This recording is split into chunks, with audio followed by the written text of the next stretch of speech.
আচ্ছা কোনছে আল্লাহ বড় না মানুষ বড়? ধরো গাদা, তুই কার হাতে কার জোড়া দেশ? কোড়ায় আল্লাহ আর কোড়ায় মানুষ। যেটা কবার কইছে ওইটা কন। আল্লাহ বড় না মানুষ বড়? আল্লাহ তো বড়।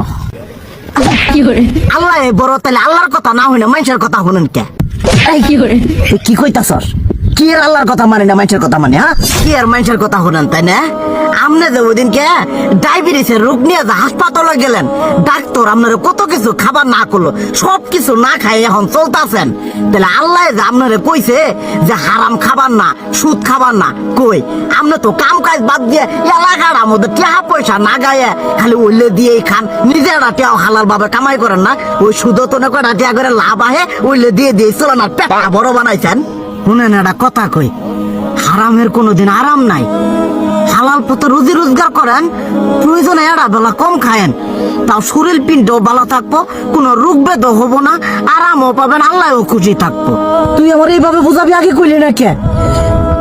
আসলে এই বিষয়টা তো আমি কখনো মাথায় এইভাবে নেই যে আমাদের কখনো ডাক্তার নিষেধ করলে ঠিকই আমরা নিষেধ মানি, কিন্তু উপর আল্লাহ যে কত কিছু নিষেধ করে দিয়ে সেটা মানি না। আর এই যে হারাম পথে টিয়া পয়সা কামাই করতেছেন, শরীরের মধ্যে দুনিয়া রোগ ব্যাধ হয়েছে, দেখা যাইতেছে যা টিয়া হারাম পথে কামাই করতেছেন তার তো বেশি টিয়া মনে করেন জ্বলে যাইতেছে গা বেশি। আজকের পর থেকে আমি আর এই হারাম সুদ খামো না, আমি হালাল পথে চলবো, হালাল টাকা পয়সা ইনকাম করবো।